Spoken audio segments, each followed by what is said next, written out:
صدای سم اسب‌هایشان را شنیدم. به زودی به ما میرسند. شما 3 نفر با من بیایید.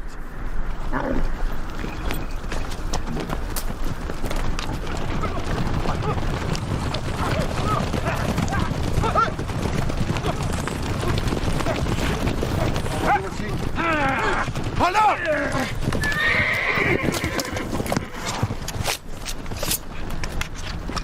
تکون نخور. شمشیرهایتان رو بندازید وگرنه سرش رو میبرم. سلاح‌هایشان رو جمع کنید.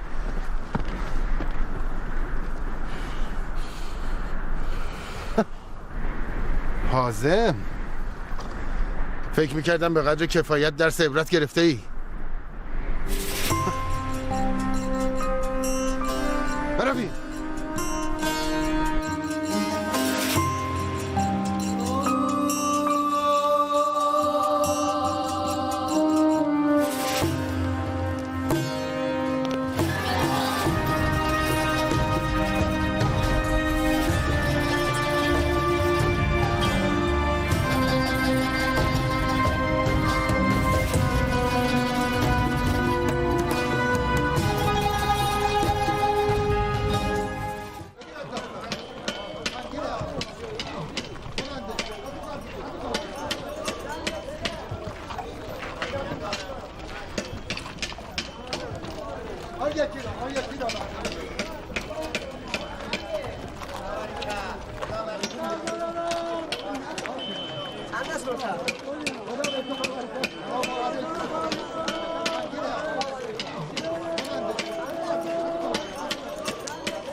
این که شما گفتید من متوجه شدم. روی 6 بار است.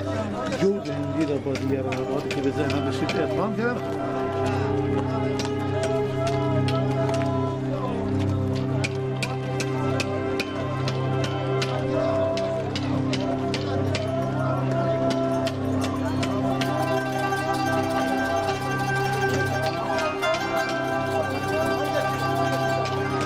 نصیبه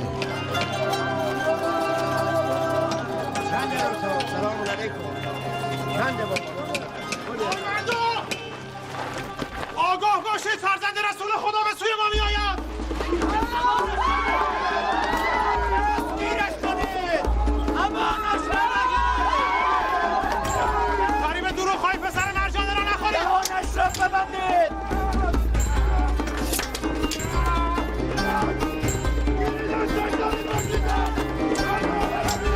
مولایم حسین به نیلوا رسیده. مخدور رخت و وفای وحدت به یاری شما دارد. ببندید دهانش را یا و بیکن. نباید بگریزد. کماندت بزند. من او را زنده میخواهم.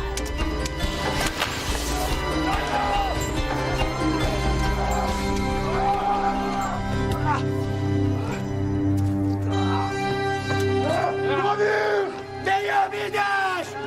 امانش ندهید! دیابیدش!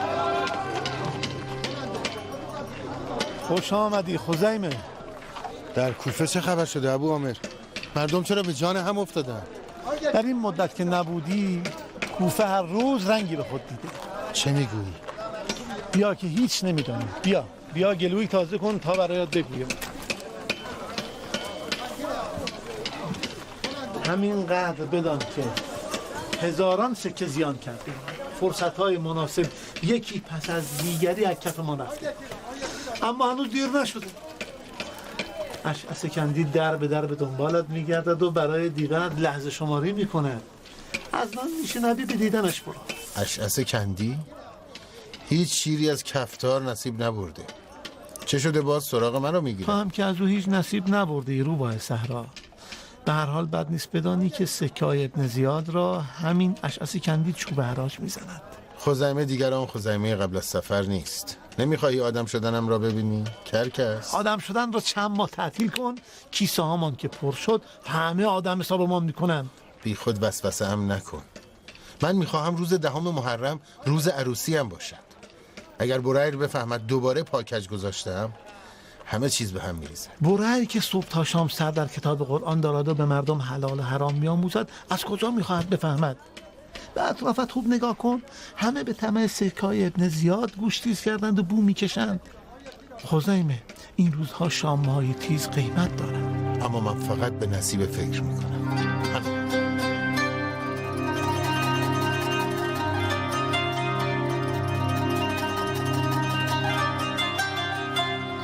این را برای عروسیش از بازار پارچه فروشان یمن گرفته. زیباست و گران قیمت. شایسته عروس هم نصیبه. دستشان درد نکند. و این نیاز به این همه سوغات نبود. چه کسی بهتر از نصیبه؟ الان نیاورد، بعدن که گرفتار پیچ و خم زندگی شد نخواهد آورد. لیاقت عروس هم بیش از این است. خزیمه جوان شایسته است. مانند او در میان همدانیان کمتر یافت می شود.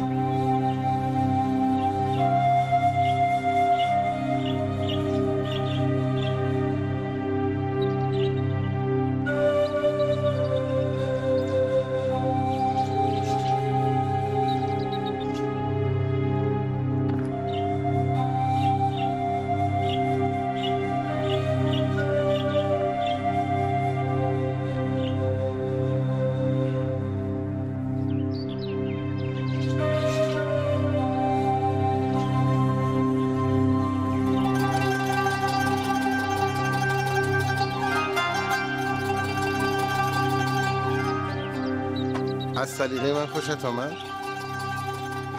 پیداست گرفته. زیباترین پارچه هایی بود که تا به حال دیده بودم. دوران فراق به سر آمد نصیبه.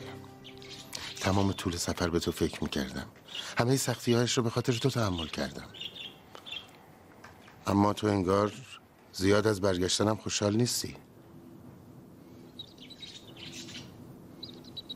چرا؟ خوشحالم. نکند پدرت شرط دیگری سر راهم قرار داده؟ نه، او دیگر راضی شده بود. اتفاق تازه‌ای افتاده؟ خزیمه دیگر طاقت صبر کردن ندارد. فرد زبانش نصیبه است. هرچه میگوید اول نصیبه. میدانم برایتان سخت است. بعد از چند سال رفت و آمد و صبر کردن بالاخره توانستید رضایت برای را بگیرید. انشالله که از سفر بر میگردد و عروسی این دو جوان سر میگیرد. تا کی؟ برای کی خواهد آمد؟ نمیدانم به کجا رفته که بگویم کی خواهد آمد. شامگاهی اسبش را زین کرد و توشه‌ای خواست، گفت به سفر میروم.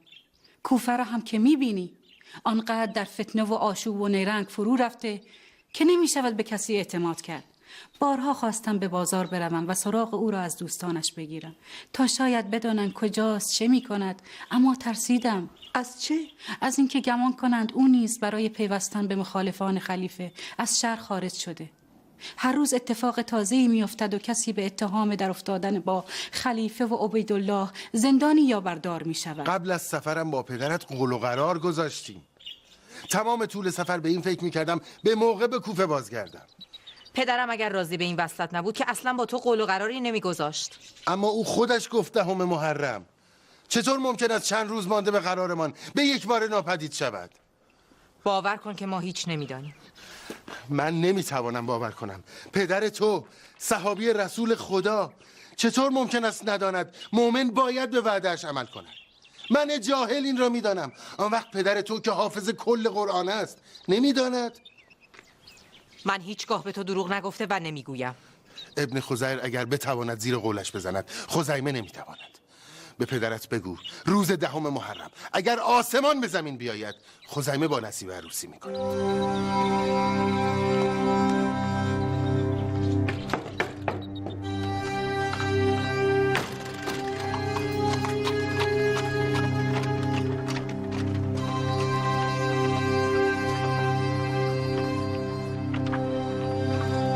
اینجا هم نبود. برویم.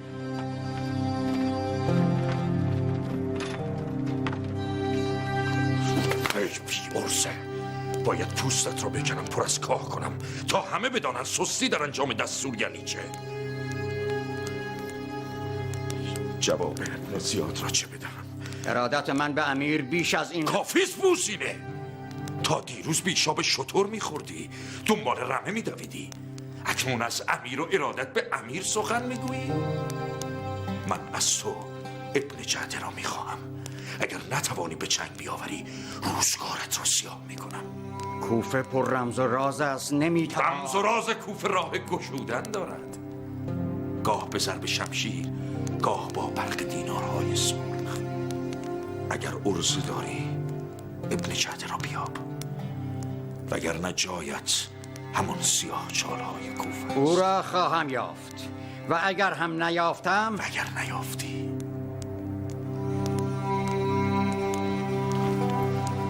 گوش کن حارس، دستور خلیفه گرفتن انتقام از هاشمیان است، چنان که مانند هیزم خوش برافروخته تا انتها بسوزند و خاک سرشان بر باد رود.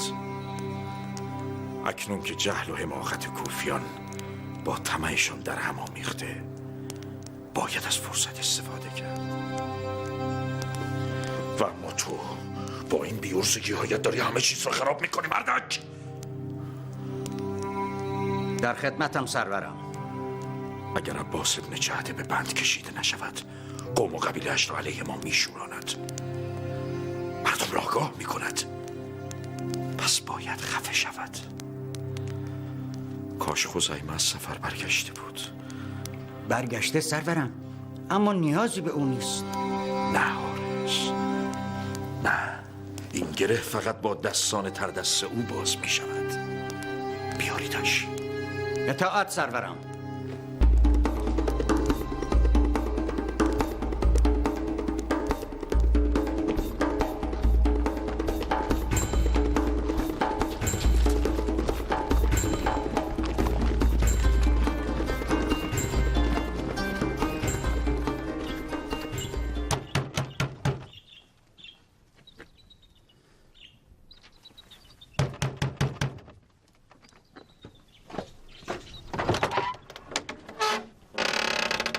حارس؟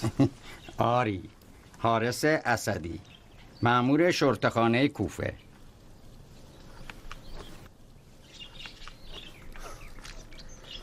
بر سر کوفه چه آمده که مأمور شرطه‌خانه شده ای تو؟ مگر من چه دیگران کم دارم خزیمه؟ سال گذشته در نزاع بر سر آن بزغالبان جوان تمیمی خاطرت نیست؟ چنان درگیر شدی که چیزی نمانده بود بنی تمیم و بنی اسد به جان هم بیفتند. گذشته رو واگذار خزیمه. اشعث مرا پیت فرستاده، کار مهمی با تو دارد. به اشعث بگو خزیمه دیگران خزیمه سابق نیست، راه و رسمش عوض شده. دیگر با اشعث همکاری ندارم. چه میگویی خزیمه؟ دیوانه شده ای؟ 100 سکه پاداش دارد دستگیری عباس ابن جعده. به راستی میتوانی این پاداش را نادیده بگیری؟ اگر من مسقالی از هوش تو را داشتم، الان صاحب شرطه‌خانه کوفه بودم. اشعث هم هر آنچه دارد از من است. برای همین تا فهمید برگشتی مرا فرستاد دنبالت. کیست خزیمه؟ کسی نیست مادر.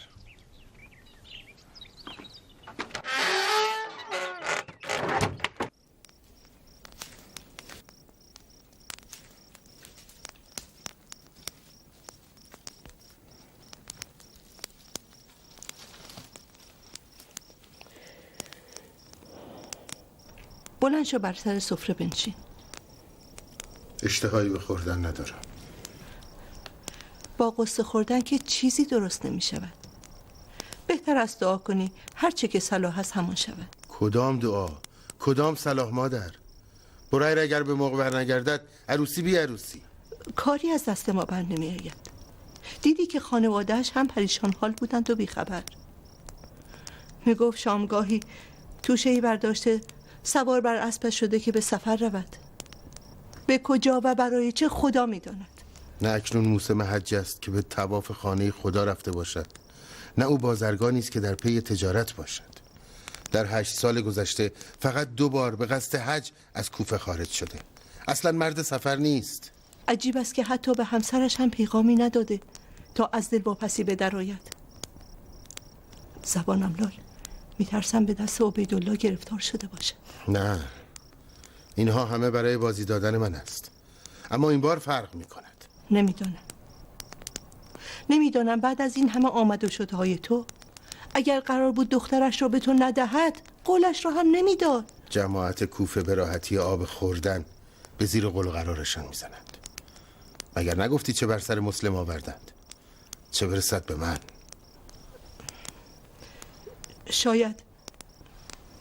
شاید از این وصلت پشیمان است.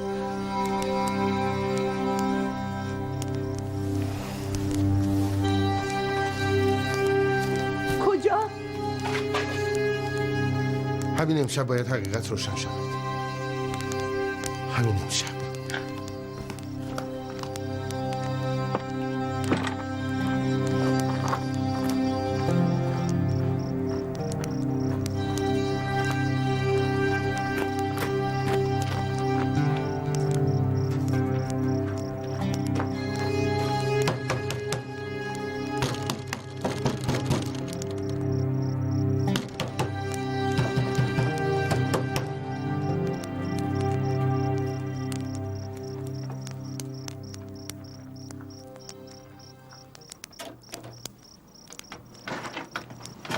چه شده؟ چرا این گونه بر در میکوبی؟ برای اینکه دیوانه شدم. من 4 سال است در این خانه را میکوبم. ای کاش همچون دفعات گذشته حقیقت را به من میگفتید. با دروغ‌هایتان مرا مسخره نمیکردید. چه دروغی؟ چه کسی به تو دروغ گفته؟ ببین نصیبه، اگر پشیمان شده ای حقیقت را بگو. من هیچگاه به تو دروغ نمیگویم. پس این پنهانکاری ها چه معنایی دارد؟ چرا باید پدرت به یک باره به جایی برود بدون اینکه هیچ پیغام و پیامی برای خانواده‌اش بفرستد؟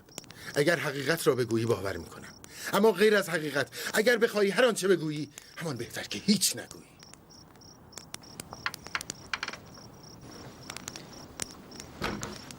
پدرم به سفر رفته. سفر؟ آن هم به قیمت برهم زدن عروسی دخترش؟ به کجا؟ نینوا. چند روز پیش با عباس ابن جعده به قصد نینوا از این در خارج شدند. همین. ولی عباس ابن جعده همکنون در کوفه است. من خودم او را در بازار دیدم که از چنگ مأموران می‌گریخت. میترسم خزیمه. میترسم پدرم هنگام خروج از کوفه اسیر سربازان ابن زیاد شده باشد. جواب این سوال را فقط عباس می‌داند. او حتما از جای پدرت خبر دارد. از دست او هم کاری ساخته نیست. عباس از ترس شرطه ها مخفی شده. کجا؟ نمیدانم. پیدایش میکنم.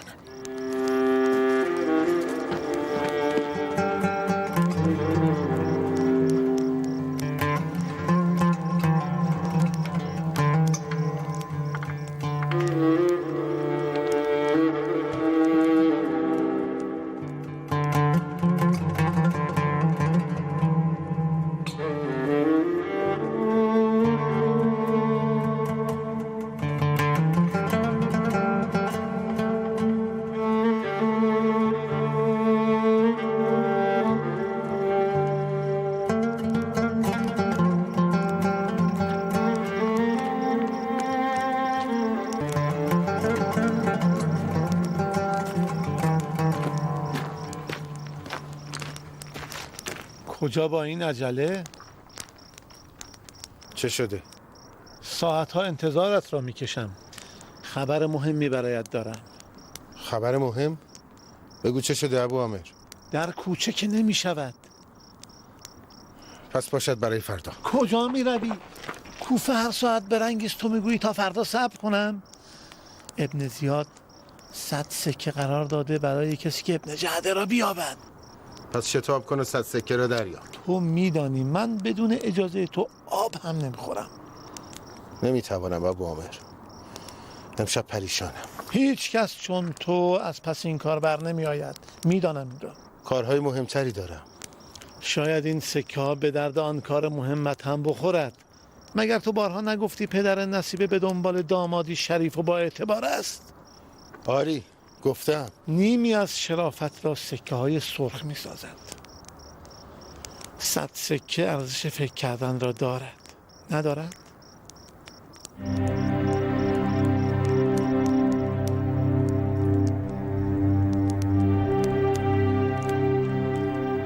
انگار برق نگاه دختر برهر کرکورت کرده. حق داری برای عالم آدم خورده بگیری. در بد مخمسه ای مانده ای.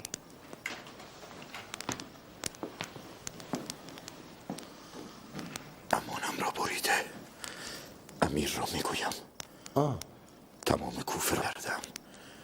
انگار ابن جعد آبی شده که بر ما سزار چکیده باشد. اگر خبری از او یافته ای بگو. پاداش امیر هر چه باشد 2 برابرش را از من بگیر. پاداش امیر اگر گیو پاره هم باشد نیم خورده گرگ است، نه پس مانده شغال. عبیدالله میهمان چند روز از خزیمه. من و تو عمری باید در کوفه سایه نشین هم باشیم. سایه نشین سنگ هم اگر باشم سنگ بزرگتر را برمیگزینمش است. مطمئن باش. کجا میروی خزیمه؟ ابن جعده را رها کن. تا ساعتی دیگر میهمان امیر است. مگر اینکه چه؟ مگر اینکه بگویی بریر ابن خزیر کجاست.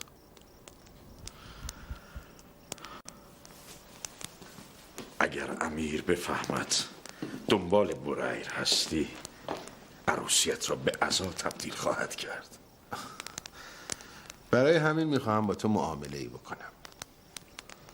تو خبری از بریر به من میدهی و من عباس ابن جعده را بدون دریافت حتی سکه ای از تو تحویلت میدهم. ها؟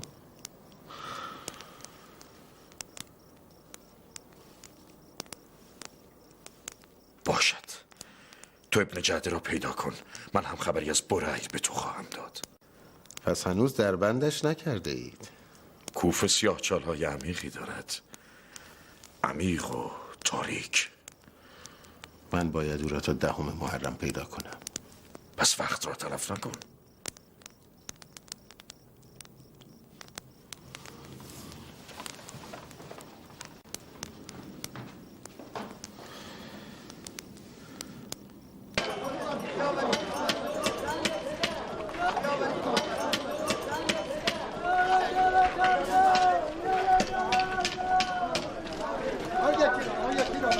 ابو عامر کجاست؟ کاری براش پیش آمد از این سو رفت. مردک کم عقل. آخر تمام زحمات من رو برباد میدهد.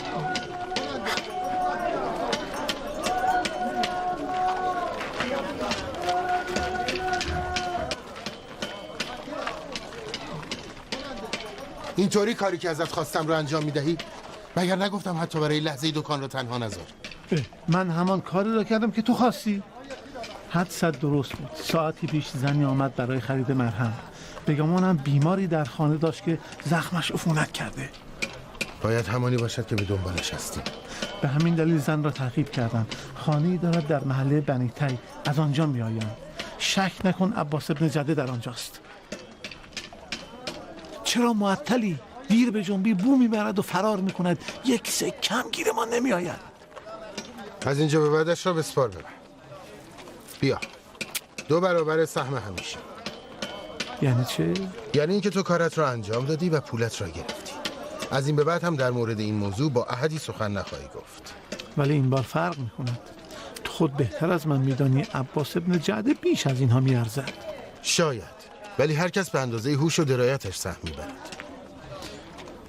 خزیمه، تو نمیخواهی ابن جعده را تحویل سربازان ابن زیاد بدهی؟ تو پولت را گرفته ای، پس کاری را انجام بده که به تو گفتم. باشد. عباس ابن جعده چه دارد که قید این همه سکه را زده ای نمیداند؟ هیچ ندارد، اما شاید مشتری بهتری وجود داشته باشد. نقشه ای دارم، با من بیا. همه رقم گیاهان نایاب و کمیاب از هند تازه و ارزان، امراض خود را با 1 سکه فراموش کنید. همه رقم ادویه. مقداری زعفران هندی میخواهم. 1 سکه مادر. بفرما. دست شما در نکنه. ادویه جات. 1 بسته گل گاوزبان میخوام. گل گاوزبان تازه و اعلی. ادویه جات از هند، گیاهان دارویی، انواع گیاهان نایاب کمیاب، ارزان و تازه.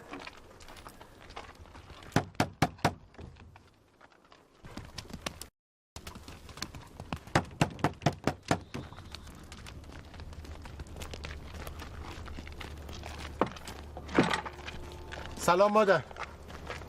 سلام علیکم. انواع گیاهان دارویی با ارزانترین بها. جوز هندی هم دارم مادر.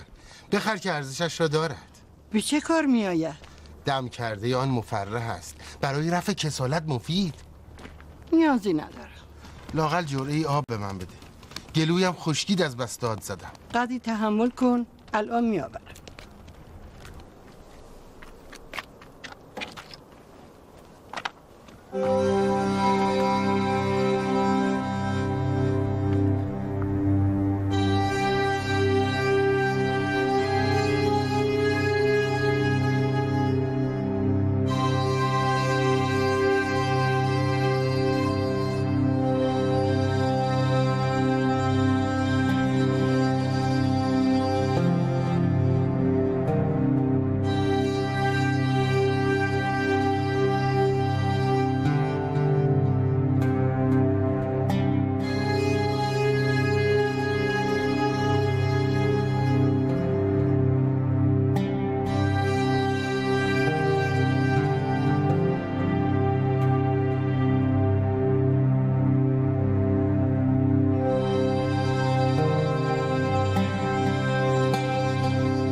عباس ابن جعده،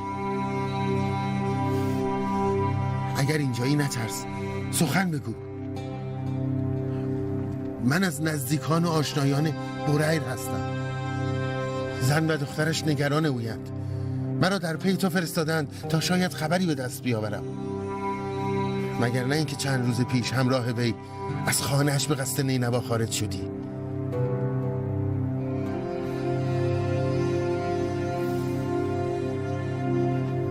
کیستی؟ عباس. من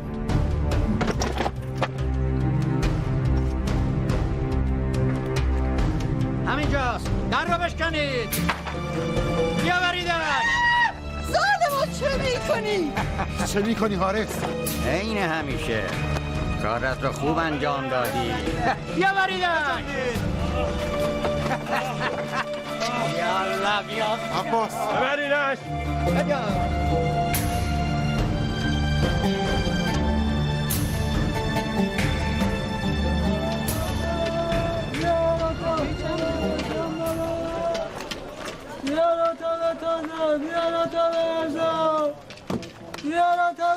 در مال حرام خوردی تا هار شدی و پاچه صاحبت رو گرفتی. حرام لقمه ای نمک نشناس. چه شده؟ چرا ناراحتی؟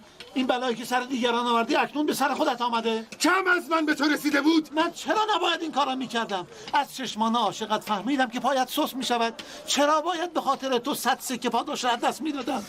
من مثل تو خوش اقبال نیستم که چشمان عاشقی انتظارم را بکشن که هر برقش کرور کرور بیارزد. دهانت را ببند.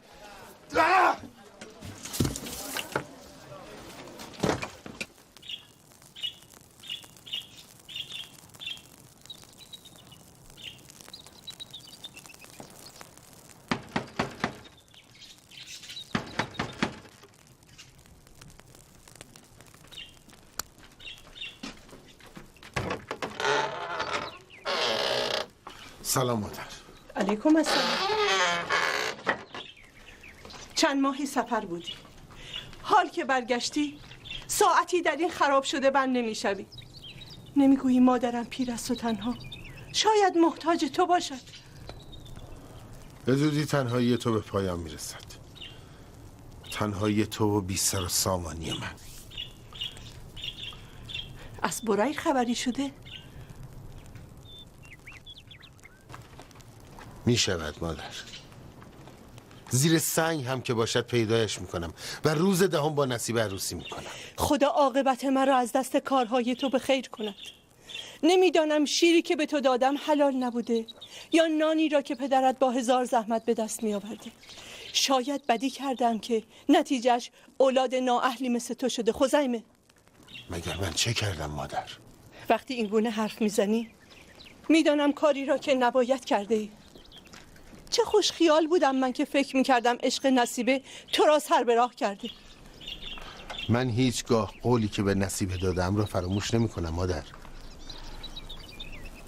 مراقب باش خزیمه. در این اوضاع نابسامان کوفه نکند دوستان ناباب به بهانه سکه های ابن زیاد سر در گوشت فرو ببرند به امید کسب روزی فریبت دهند. از من میشنوی؟ بار مردمان بر دوش گرفتن و به این سو اون سو بردن بهتر از همراهی با نامردمان است. خیالت راحت باشد مادر.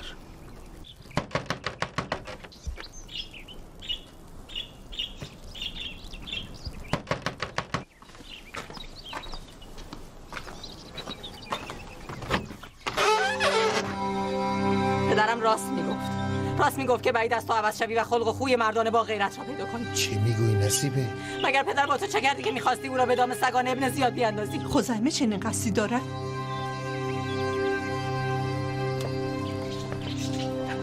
هنوز به مادرت نگفتی چه کرده یا چه در سر داری؟ من کاری نکردم. همین چند ساعت پیش کاری کرد که عباس ابن جده به چنگ شرطه‌ها بیفتد. او دیگر زنده نمیماند. کار من نبود. کار تو نبود؟ پس برای چه در پیش بودی؟ گفتم که او تنها کسی بود که از پدرت خبر داشت. میخواستم قبل از سربازان او را بیابم تا از پدرت خبری میگیرم، اما سربازان سر رسیدن و او را گرفتن. من فقط این را میدانم اگر بلایی سر پدرم بیاید هیچگاه تو را نمیبخشم. من تا روز دهم پدرت را پیدا میکنم.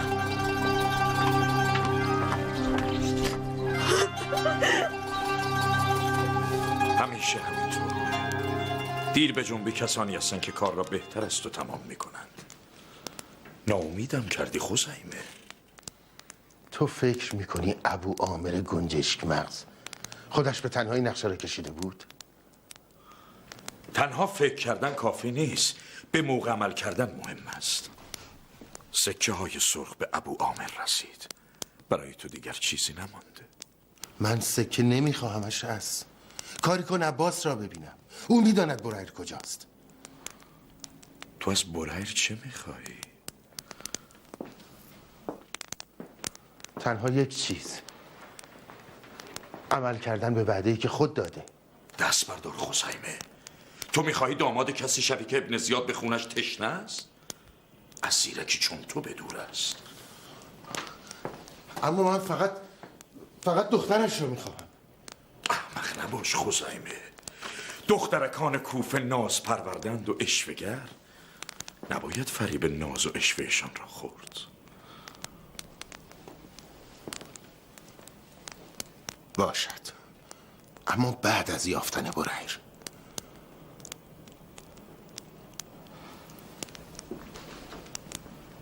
به حرمت سالها دوستی شاید بتوانم کمکت کنم. تو میدانی بریر کجاست؟ نکند حدسم درست است؟ او در سیاهچال است. سیاهچال کوفه مکان امن نیست خزیمه. به چه گناهی؟ گناه سیاهچال دارالاماره نباید خالی بماند. باید رهایش کنیش است. میدانی که جواب ابن زیاد را چه بدهم؟ خودت راهش را پیدا کن، جبران میکنم. آسان نیست. بریر از دشمنان امیر است. من نه با حسین کاری دارم نه با دیگران. من فقط به دختر بریر میاندیشی.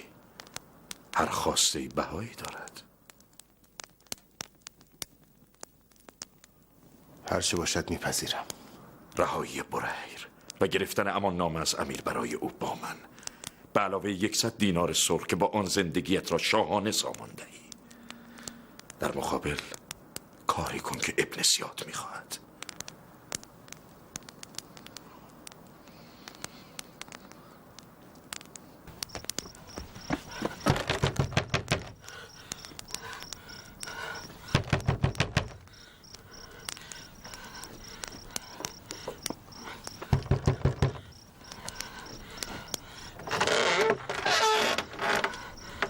چه شده؟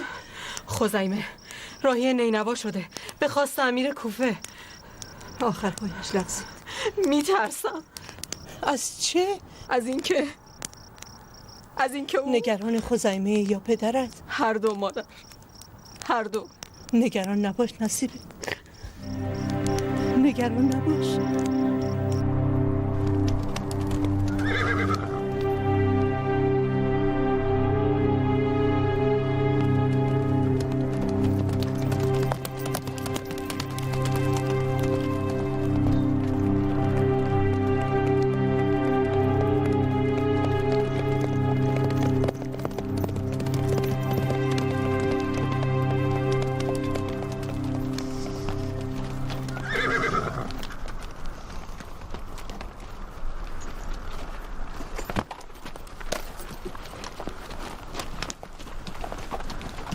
تو اینجا چه میکنی حازم؟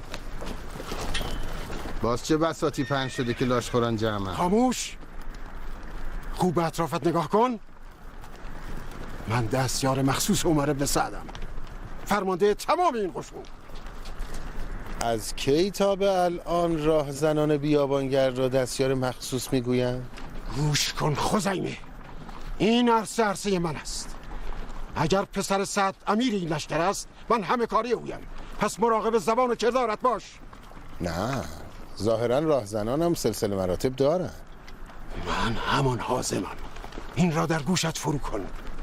اگر سکه‌ای از این رهگذر نصیبت شود، نیمش را من می‌ستانم. اگر شده بزد این خنجر.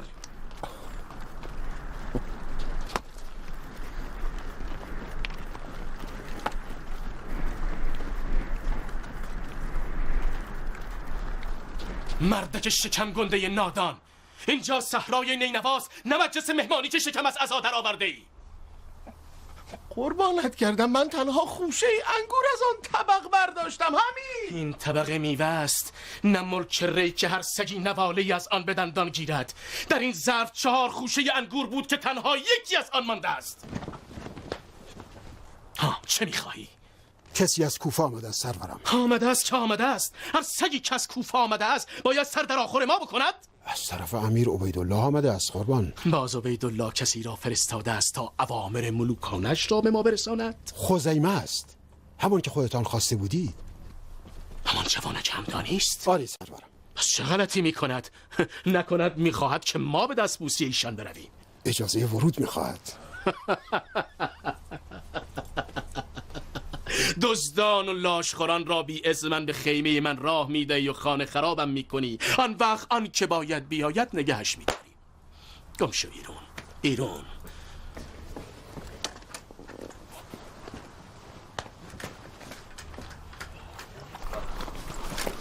احمق نادان، باز چکمت کار دستت داد؟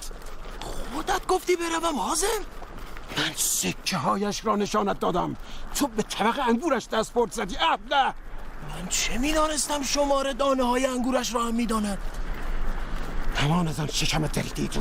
بروید بروید.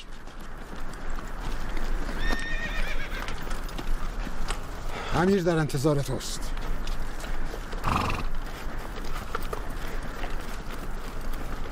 حازم، انگور را فهمید اما این را نفهمید. نه،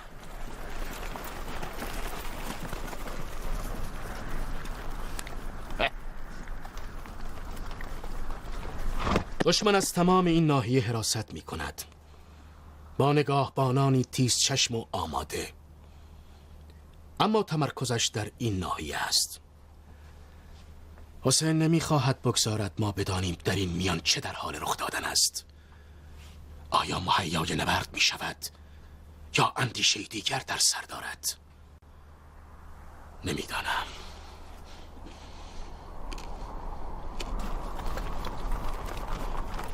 این انبوه خیمه ها و مردان جنگی مرا ببین و بدان آنچه که از تو میخواهم آسان نیست. چیزی که تو باید به دست آوری شاید به میزان پیروزی بر دشمن سودمند باشد. طوری حرف میزنی انگار باید به میان سپاه حسین بروم و همه مردان جنگیش را دست بسته نزد تو بیاورم. اگر آنچه را که از تو میخواهم درست انجام دهی، دست و پای حسین و مردانش را بسته ای. این یعنی پیروزی در جنگ قبل از آغاز نبرد. چه میکنی دیوانه؟ این یابو چه غلطی میخواهد بکند که تمام علوفه لشکر را به حلقومش میریزی؟ همانطور که گفتم میخواهم به میان سپاه دشمن بروی و بدانی که حسین چه در سر میپروراند. میگویند بر خلیفه خروج کرده، پس حتما قصد جنگ دارد. باید بدانم آیا به راستی قصد جنگ دارد یا نه. ملک ری در گرو خاموش کردن حسین است، یا با ستاندن بیعت از او یا گرفتن جانش. کدام یک به مذاق شما خوشتر می آید؟ استنطاق می کنی جوانک؟ نمیدانی اگر تسلیم شود و دست به شمشیر نبرد به کام من خوشتر است؟ باید بدانی آیا او در فکر نبرد هست یا نه. اگر چنین است چند مرد جنگی با اوست؟ پهلوانانش کیستند؟ سلاحشان چقدر است؟ و بزرگان کدام قبیله او را همراهی می کنند؟ یعنی در بین هزاران جنگجویتان کسی را نداشتید میان اردوی حسین بفرستید؟ داشتم. ابتدا کثیر ابن سعد و سپس قرة ابن قیس را در پوشش پیک به میان دشمن فرستادم. اما گویی حسین از قصد آنها آگاه بود. کثیر را به میان خیش راه ندادند و قره را نیز چنان متحول کردند که گویی مجنون شده. نه تمایلی به صحبت کردن دارد و نه شوقی به ماندن در میان سپاه. حسین چنان بر اردوی خیش مسلط است ورود به درون آن به سادگی ممکن نیست. ممکن است، اما دانستن آنچه من میخواهم ممکن نیست. به هر حال کسی باید باشد که با پنهان کاری به خواسته ایمان دست یابد. این خیمه از آن توست. آبی بنوش و نفسی تازه کن. اما زمانی برای لمیدن و لنباندن و خرناسه کشیدن نیست. تا ساعتی دیگر حازم نامه ای را به دستت میدهد. نامه؟ آری، اما نامه تنها به آن است. در 2 شب روز گذشته صدای کندوکاو و بیل و کلنگ و گرد و غبار به هوا بلند است. باید بدانم خندق میکنند یا چاه آب یا راهی برای گریز، چون ما دسترسیشان را به آب محدود کرده ایم. هرچه سریعتر میخواهم بازگردی و با خود آنچه که میآوری نزد من و امیر روسفید شوی. مطلبی دیگر، زمانی به درد من میخوری که زنده بازگردی و مطلع. استادگان سابق من دشمن را آنقدر تحریک کردند که اکنون هر جنبنده ای را آماج تیرهایشان قرار میدهند.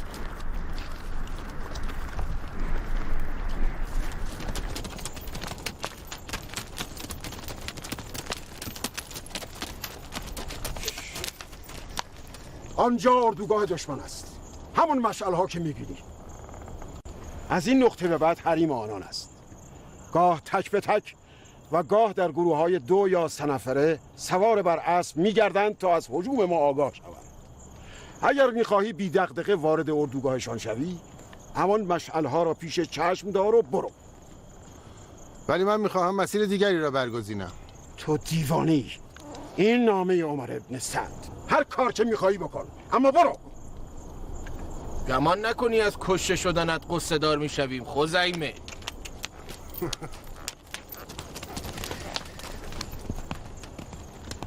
او دیوانه است، آخر خود را به کشتن میدهد. این جانور با تو فرق دارد خالد. چه فرقی؟ او مغزش کار میکند و تو شکمت. برویم.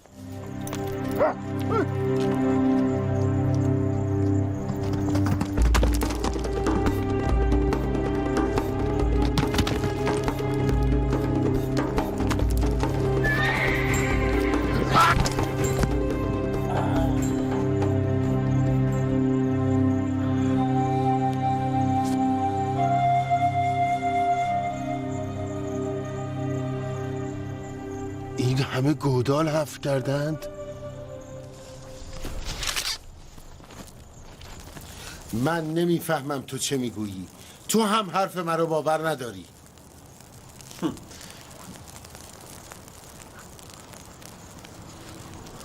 نافع ابن هلال بجلی،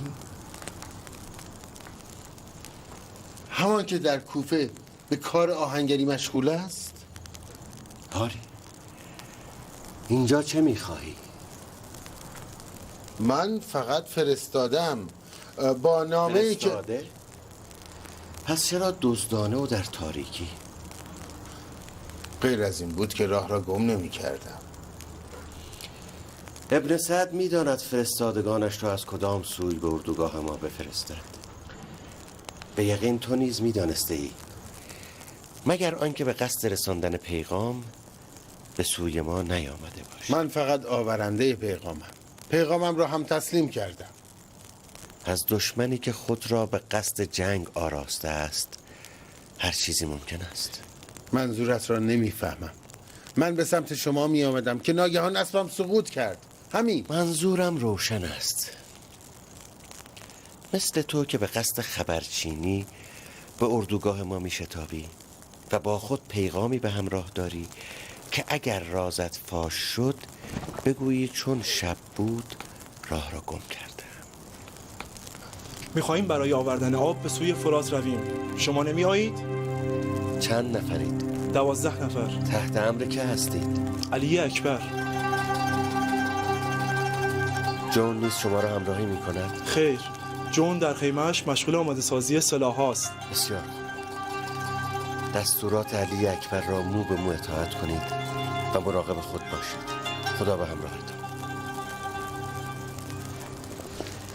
تو همینجا میمانی تا پاسخ پیغامت را از امام بگیرم و برایت بیاورم. هرچند که میدانم پاسخ امام سودی برایت ندارد. مراقبش باش.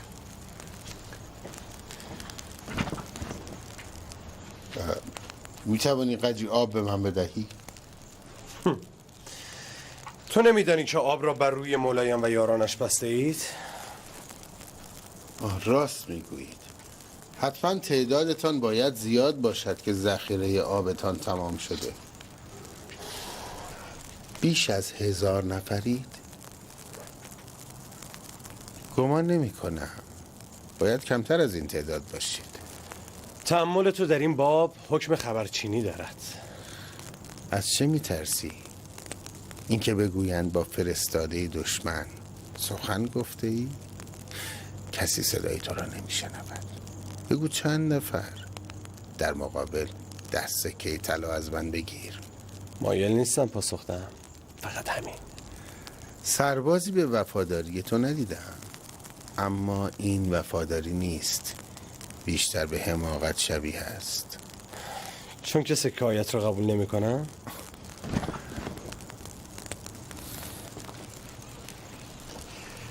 این هم پاسخ نامت.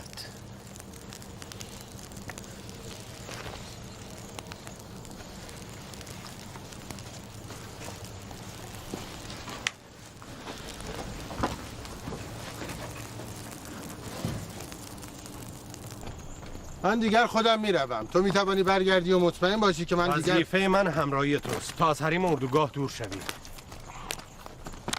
ببینم اگر جنگی رخ دهد تو چه میکنی؟ هرچند سوالم بیمورد است. جنگ اربابان است. کسی با غلامان کاری ندارد. میدان ارباب و غلام نیست. غلامان کمربسته های دربارند، نه جانبازان میدان نبرد. جانبازان میدان نبرد؟ یعنی میخوای بگویی تو غلام نیستی؟ من بندم و هرچه امر مولایم باشد انجام میدهم. جنگید میجنگم، ایستاد میایستم. ولی من آزادم. آزادی؟ اما در بند چیزی هستی که به خاطرش با امیرت معامله کرده ای. پس آزاد نیستی. من به خواسته خود همراهی مولایم را پذیرفتم. در قید هیچ معامله ایم نیستم. نافع ابن هلال در اردوگاه شما چه میکرد؟ از کوفیان در اردوگاه شما بسیارند؟ شاید باشند، شاید هم نباشند. برای تو چه فرقی میکند؟ فرق میکند. شاید در بین آنان دوستانی داشته باشم. دوستان تو، آن هم در میان دشمن. جالب است. آخ آخ آخ آخ. چه شده است؟ چرا اینقدر داد و هوار میکنی؟ نمیدانم، به گمانم پایم شکست. آخ. من از شکستگی چیزهایی میدانم. نه دست نزن. برو کسی را بیاور. حکیمی کسی.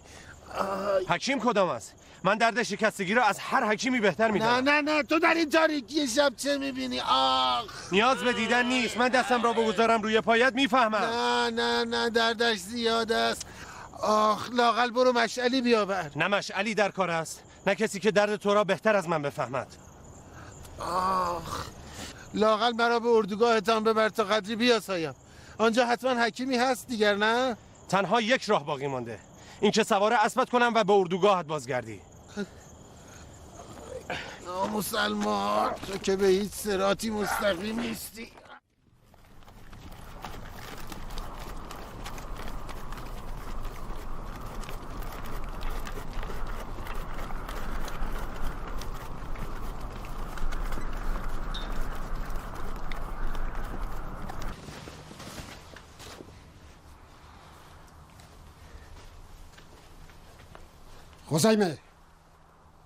خزیمه برخیز خزیمه.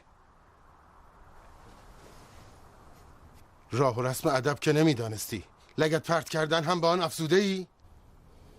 اینجا میدان جنگ است، نه تفرجگاه تنبلان. برخیز. نادانتر از آن هستی که بخواهی به من راه و رسم جنگیدن بیاموزی. میبری زبانت را یا ببرم؟ خفه شو!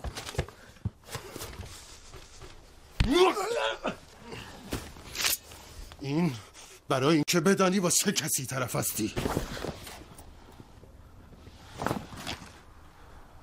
سگان وحشی هم اگر در پی یک شکار باشند تیزی دندان به هم نشان نمیدند. شما را چه شده؟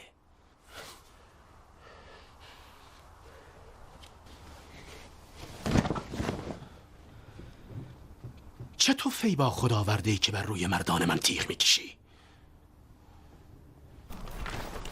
دیگر چه؟ محتاج به آبند، یعنی برای به دست آوردن آب هیچ چاهی حفر نکردند. دیشب هم در مورد آب در مضیقه بودند و برای بردن آب از فرات به این سو هجوم آوردند و به مقصودشان رسیدند. 7 افراد بگو، سلاح‌ها. مردی به نام جون، خبره است در کار سلاح از برایشان. از تیر و کمان گرفته تا نیزه و شمشیر، هر آنچه که احتیاج داشتند را پنهانی از کوفه برایشان فراهم کرد. این را از گفتگویشان بین خیمه ها فهمیدم. مردان جنگیشان آنها چند نفر بودند؟ گمان میکنی با تدابیری که آنها اندیشیدند میتوانستم به تک تک خیمه هایشان سر بزنم و افراد جنگی را شمارش کنم؟ تدبیر جنگیشان چی؟ اگر بر آنان هجوم آوری؟ امکان ندارد در این باره با کسی سخن بگویم. پس تا آنجا چه غلطی کرده ای؟ برای چه بان میان رفته بودی؟ اگر ندانستی که چند مرد جنگی دارند و چگونه قصد مقابله با ما را دارند، پس آرام باش پسر سعد. این که تو میخواهی به چندین روز ماندن در میان اردوگاه آنها نیاز دارد. یک شبه؟ من از تو خواستم که یک شبه باز کردی؟ ترسیدی روز شود ببینندت تنبانت را خیز.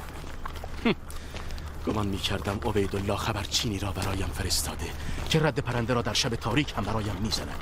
کاش میدانست که از ترس دشمن چگونه سیاهی شب را به سر کردی و گریخته ای. انصاف داشته باش. همین که دانستم تمام فکرشان این است که جنگ را به درازا بکشانند. مهم نیست. کافیست. این را که تو دانستی هر بی دست و پای میتوانست دریابد. از سیرکی و باهوشی تنها نامی برده ای و غرورش را. بهتر از بریا باید سوار شوی، به خانت بازگردی تا جای خوابت سرد نشود.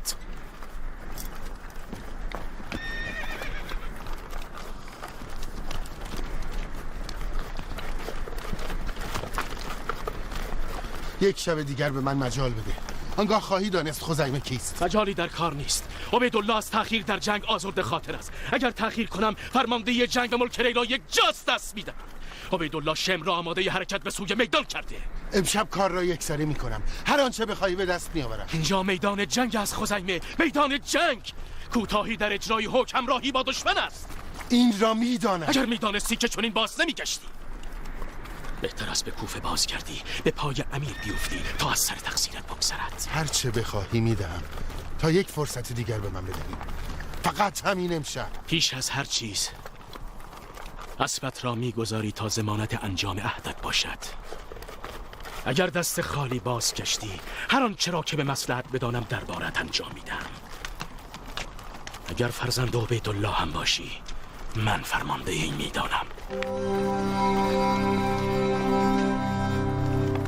چه فرق میکنه من خبر بیاورم یا نیاورم؟ حسین و یارانش شکست خواهند خورد بدون تردید. اصلا به من چه ربطی داره؟ من فقط میخواهم برهر آزاد شود و عروسی من با نصیبه به انجام برسد.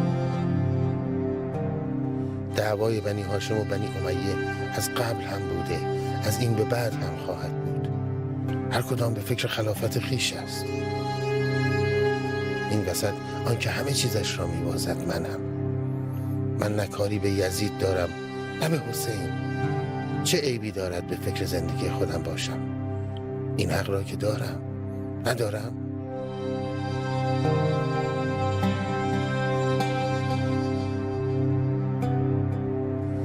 من نه با بهشت حسین کاری دارم نه با جهنم یزید.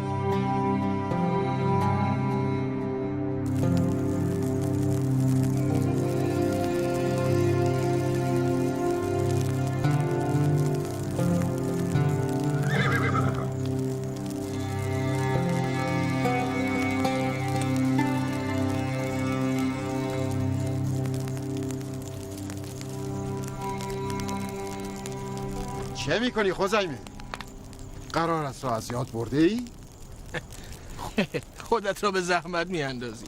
تو با اسبت نتوانستی غلطی بکنی، آن وقت بدون این حیوان چه میکنی؟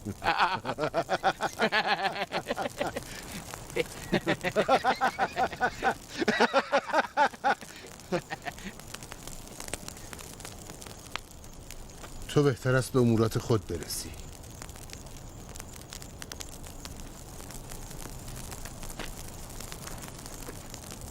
بالاخره زمان ما هم خواهد رسید خالد. اگر خوب حواست را جمع کنی در همین میدان تقاض همه ناکامی های من را از او خواهیم ستاند. تقاض؟ میکشیمش.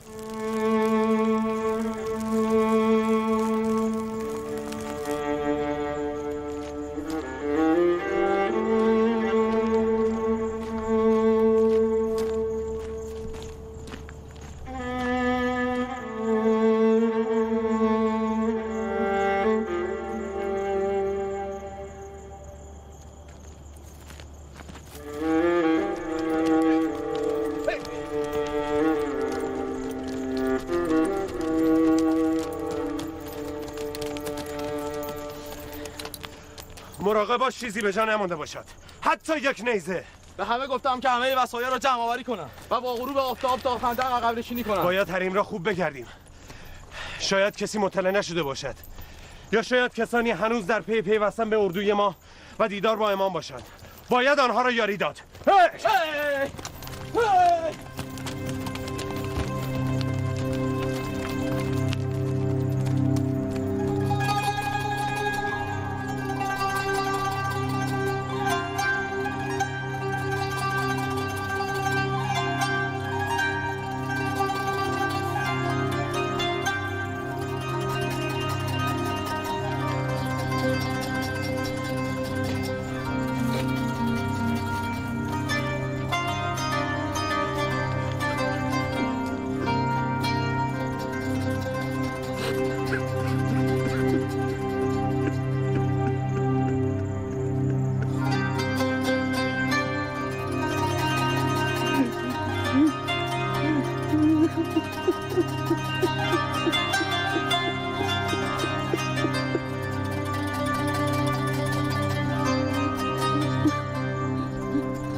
دوستان من، امام می‌خواهد با شما سخن بگوید. به خیمه بزرگ بیایید. چه صدای آشنایی؟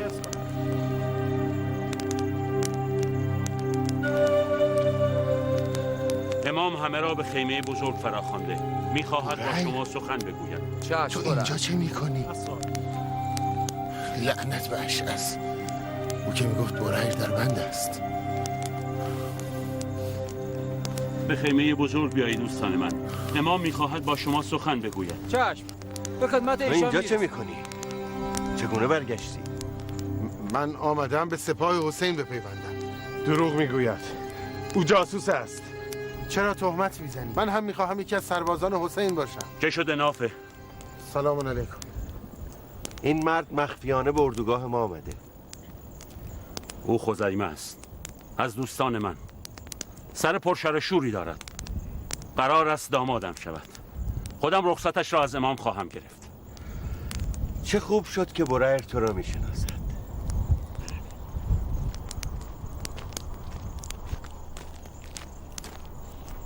تو اینجا چه میکنی خزیمه؟ تو با من قول و قراری داشتی. تو اینجا چه میکنی؟ برای وعده‌ای بزرگتر، همان که در نامه‌ای برای مولایم نوشته بودم. اشکالی ندارد. امشب با هم به کوفه میرویم. فردا بعد از انجام قول و قرارت با هم باز میگردیم. هیچ میدانی برای خانوادت چه خطراتی درست کرده ای؟ تو چرا خود را به مخاطره انداختی و به اینجا آمده ای؟ خب معلوم است، به خاطر عشقم به نصیبه. گمان میکنی دلبستگی من به مولایم کمتر از عشق تو به نصیبه است؟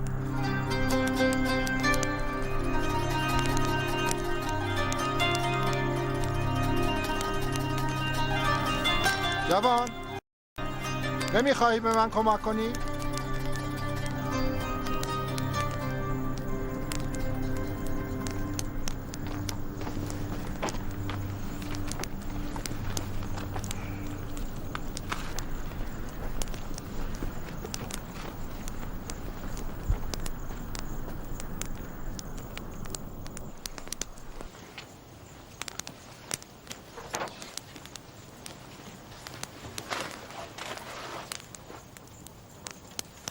قبلا تو رو ندیده بودم.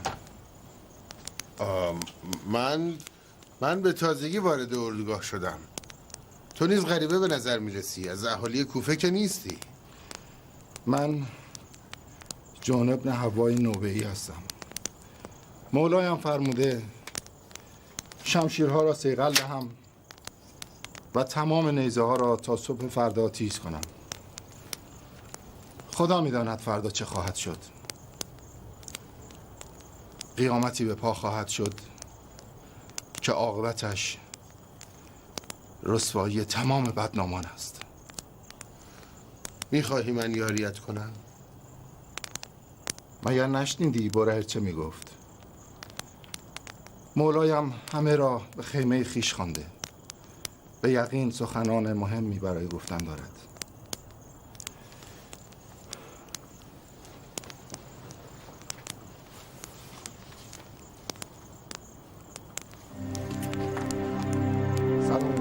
السلام علیکم جون. سلام علیکم برادر. السلام علیکم. سلام علیکم. السلام علیکم. السلام علیکم. حبیب ابن مظاهر. حبیب ابن مظاهر اسدی، بزرگ اسدیان کوفه. سلام علیکم. سلام علیکم. آبس. سلام علیکم برادر. السلام علیکم. مسلم ابن اوسجه، همون که در کار تجارت و بازار با برهر شریک بود. همه عاقلان کوفه اینجاین. سلام علیکم برادرم. درود بر تو ناف ابن هلال.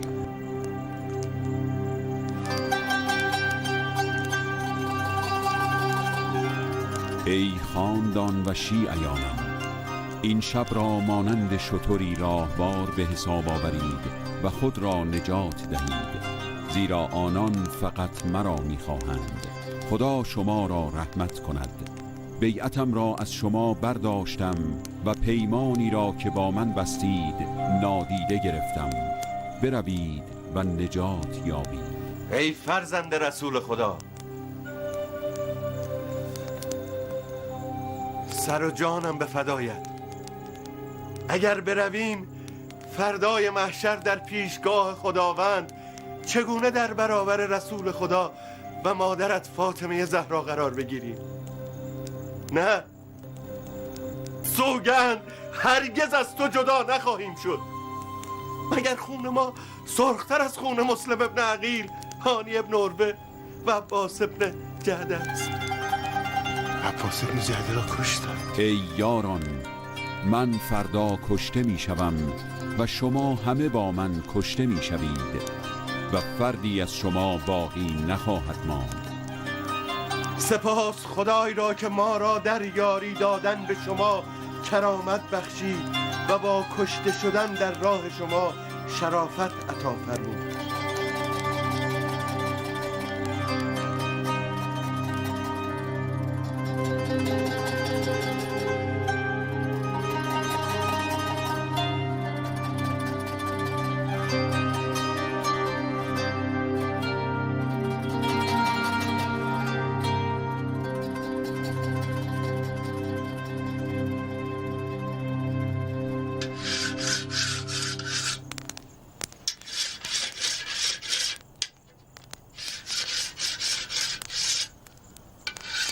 اینها چه میگویند جون؟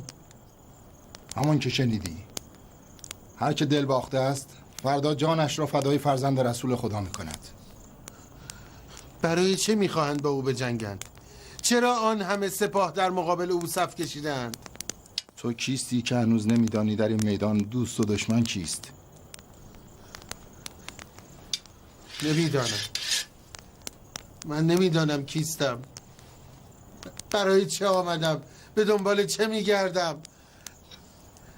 من فقط دنبال بریر ابن خزیر هستم. بریر ابن خزیر؟ او را میشناسی؟ آری میشناسم. باید او را ببینم.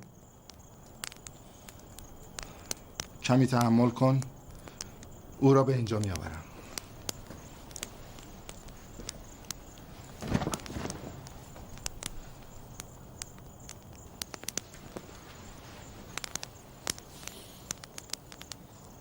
خزیمه ای که من می شناختم هیچ وقت راه گم نمی کرد. بلد کاروانیانی بود که به راه های ناشناخته می روند. چه شده که اینقدر سرگردانی؟ همه سرگردانی من به خاطر توست بریر. اگر به خاطر من است خیال آسوده دار و به کوفه بازگرد و زندگی کن. ولی من به نصیب قول دادم تو را با خود به کوفه بازگردانم. پس بمان. فردا که کارهایمان تمام شد با هم برمیگردیم. دیوانه شده ای مرد؟ هیچ میدانی در آن سو کوفیان چند هزار نفر سرباز آماده کردند؟ کرده باشند، ما را چه باک؟ بدان که تا جان در بدن داریم در راه دین خدا خواهیم جنگید. چه میگویی مرد؟ این چه جنگی است؟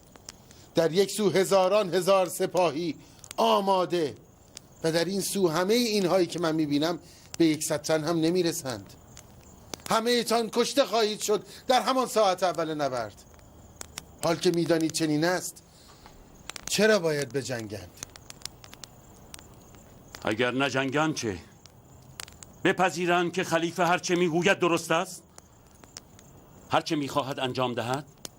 حتی اگر بگوید شب روز است و روز شب؟ بگوید سیاهی روشن است و روشنی تاریک؟ بگوید هر ذلتی را بپذیرید و دم بر نیاورید؟ گوش کن خزیمه، اگر کسی به شریفترین عضو خانواده تعرض کند ساکت خواهی ماند؟ نصیبه؟ اگر برای حفظ آن با چندین تن مقابل شوی و بترسی که جانت را هم از دست خواهی داد، آن وقت چه؟ می توانی بپذیری شرافتت لگد مال شود و ساکت باشی؟ گوش کن جوان، برخی چیزها در زندگی هست که بهایشان از جان هم بیشتر است، بسیار بیشتر.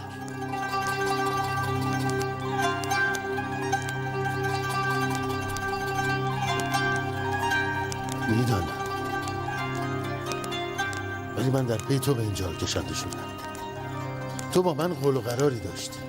وظیفه مسلمانیت حکم می‌کند بر سر قرارت با من بمان. من نه با ولایت حسین کاری دارم نه با خلافت یزید. من فقط میخواهم با نصیب عروسی کنم، قولی که خود تو به من دادی.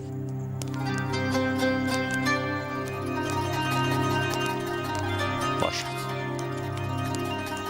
فردا 10 محرم است. بعد از اون که بر سر عهدی که با مولایم بستم ماندم و به قولی که به او دادم عمل کردم، بر سر عهدی که با تو دارم حاضر خواهم شد. حال باید خود را برای نبرد فردا مهیا کنم.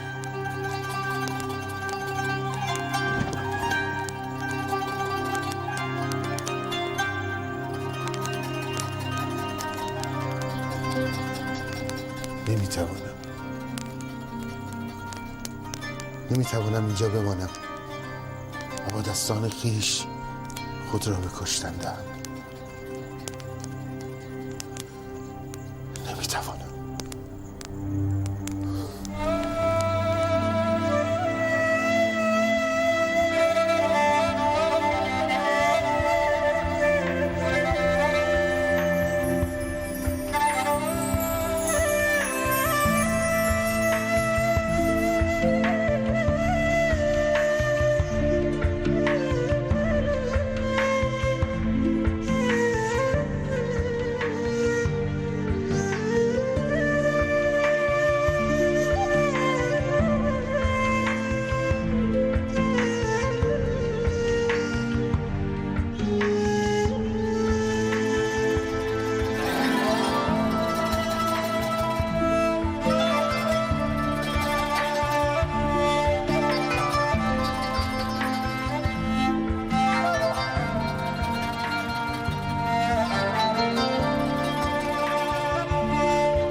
چه میکنی مرد؟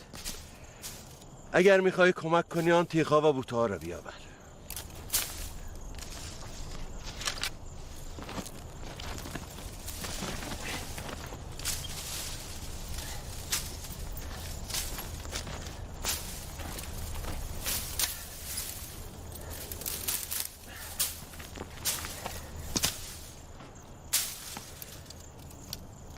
از مولایم شنیدم جنگ که به پایان رسد و خیمه ها آتش گیرد، کودکان می گریزند. ممکن است این خارها به پاهای کوچکشان بروند.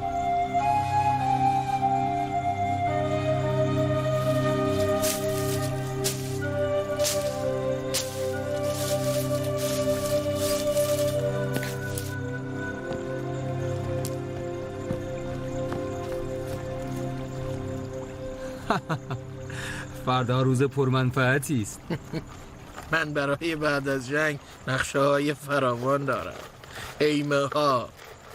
به محض این که غالب شدیم من به سوی خیمه ها میرم. تا بقیه سرشان به غنایم جنگی گرم است، من به چادر زنان میروم. در آنجا غنایم با ارزشی چون زر و زیور در انتظار من است.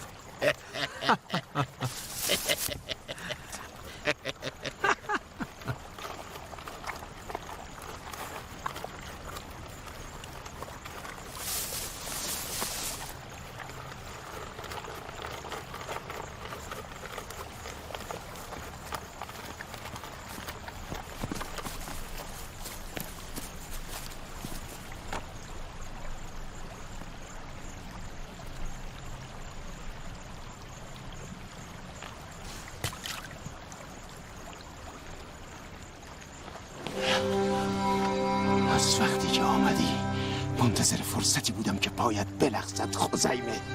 اکنون دیگر زمان جولان من است. از همون اول میدانستم که ریگی به کفش داری. میدانستم که مرد این میدان نیستی. میدانستم که دست خالی باز خواهی گشت. من اگر میدانستم هرگز پای در این میدان نمیگذاشتم. نه من نه بسیاری از این جاهلان. چه دانستی؟ این که شمار سپاهیان دشمن بسیار اندک است؟ دیوانه نشو حازم. بگذاری مشک آب را برای آن کودکان تشنه ببرم. حتی آن کودکان تشنه نیز جزو سپاهیان حسینند و حسین دشمن خلیفه و تو قصد کمک به دشمن خلیفه را داشتی.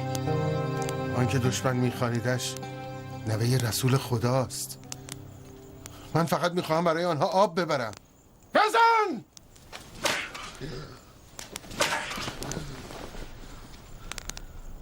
چه شد حازم؟ خیالتان آسوده باشد سرورم. قبل از آنکه آفتاب طلوع کند به حرفش بیاورم. نگفتم اینجا میدان جنگ است؟ ممکن است به خواست خودت آمده باشی، اما خروج از آن به خواست تو نیست. من با این جنگ میانه ای ندارم. برای آن هم نیامدم. با امیر معامله ای داشتم تا کاری برایش انجام بدم و در عوض خواسته ای. اما اکنون نخواستم برای من اهمیتی دارد، نه امیر. من در این میدان نمیمانم. در این میدان یا باید با سپاه امیر باشی یا با سپاه دشمن. تو از چه میترسی عمر؟ از اینکه به تیر یاران اندک حسین دردم جان دهی؟ آری تو میترسی. تو هجوم ببر و مطمئن باش پیروزی از آن توست. اما از من نخاطر شادی این پیروزی با تو و امیرت همراه شوم. تا نگفته چه دیده و چه شنیده راحتش نگذار. بله یا امیر. بد کردی خزیمه، بد. اگر ساکت بمانی کاری میکنم که دیگر نامی از تو باقی نماند. بدبخت‌تر از من تویی که نه با حسین ابن علی بودی نه با عبیدالله ابن زیاد. برویم.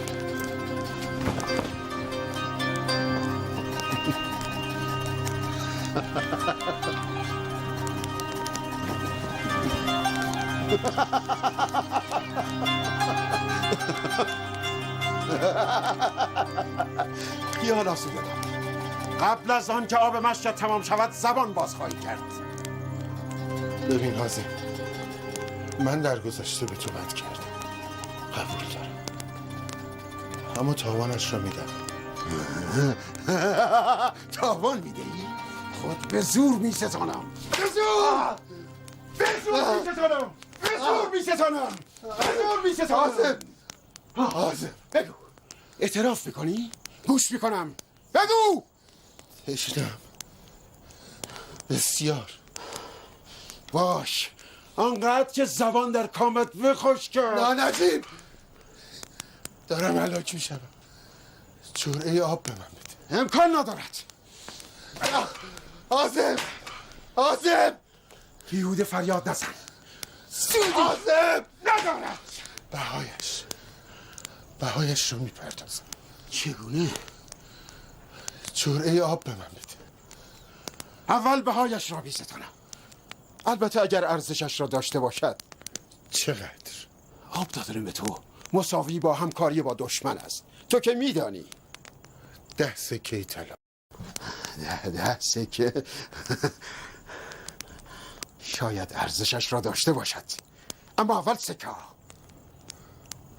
زیر شالم است. بردار.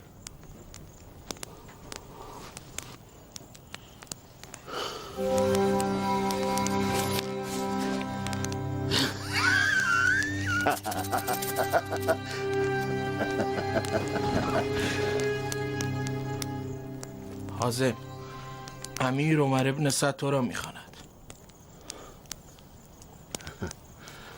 از اینجا تکان نمیخوری تا بازگردم.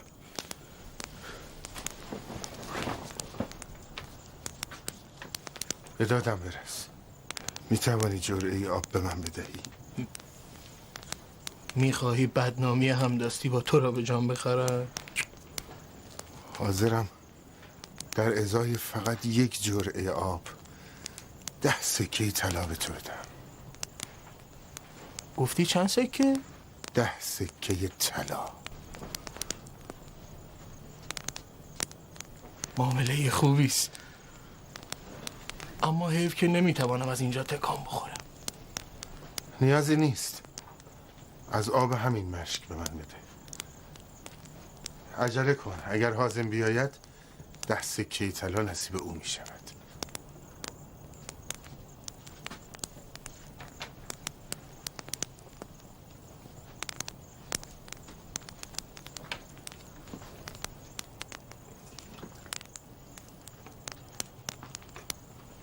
گفتی 10 سکه؟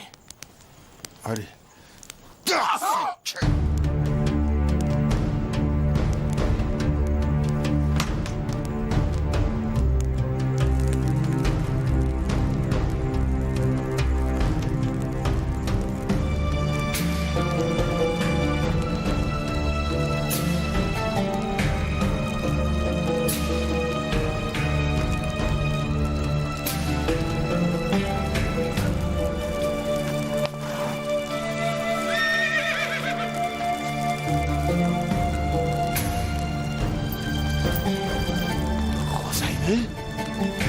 بجنبید کنه نشو. حسینی میگریزد. بجنبید بگیریدش. بگیریدش. کنه نشو. بگیرید. بروید. بجنبید. بجنبید.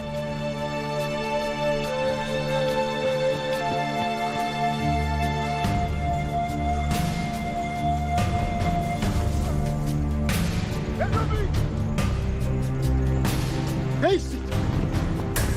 شما از این تو بقیه با من بیاین. بیایید.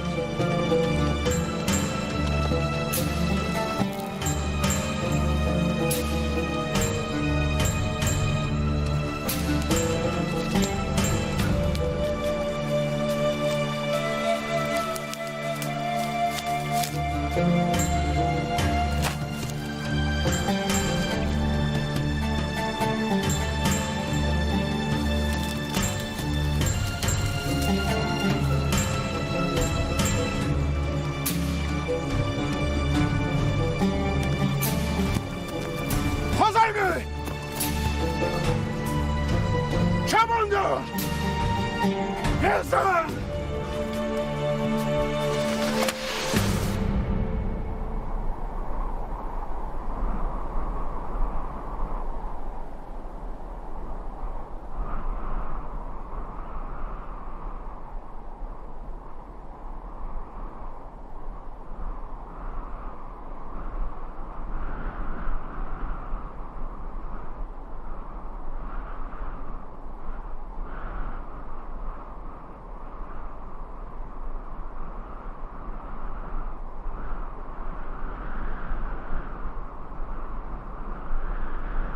زودتر از اینها منتظر بازگشتنت بودم. آمد و رفتنت را خدمت امام عرض کردم. فرمودند خزیمه سوی ما خواهد آمد.